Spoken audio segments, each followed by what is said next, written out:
In this month's Overcoming Pain segment, Dr. John Birgiolas of Spine Pain Diagnostics explains what failed back surgery syndrome is and what some of the treatment options are for those who suffer from the condition.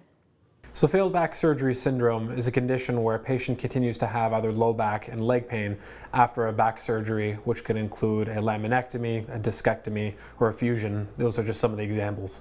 That doesn't necessarily mean it's a failure, because sometimes these surgeries are indicated for one issue, such as a disc herniation.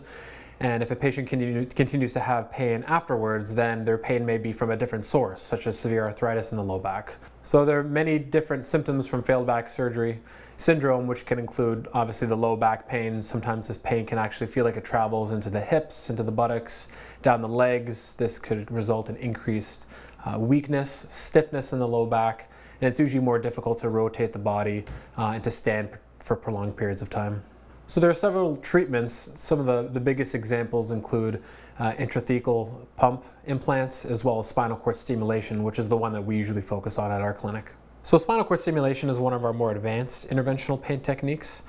And under live X-ray, we implant these tiny leads into the patient's epidural space.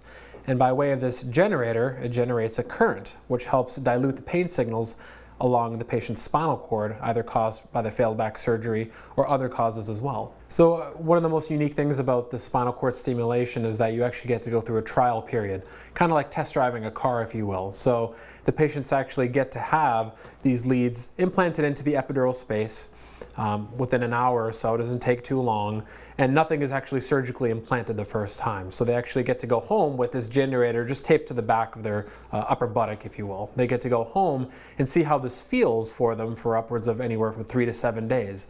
If they feel like it works well for them, then we plan for the implant.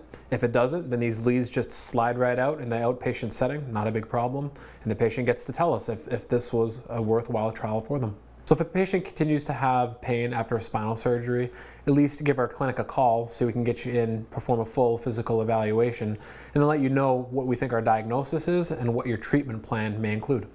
Spinal cord stimulation is covered by most insurance companies, but if a patient ever has any questions, then don't hesitate to call our clinic and find out more information. To learn more about the treatment for whiplash and other spinal injuries, visit paindiagnostics.net. Our Overcoming Pain segment airs on the last Thursday of every month, and you can submit a question for next month's segment by going to upmatters.com/overcomingpain.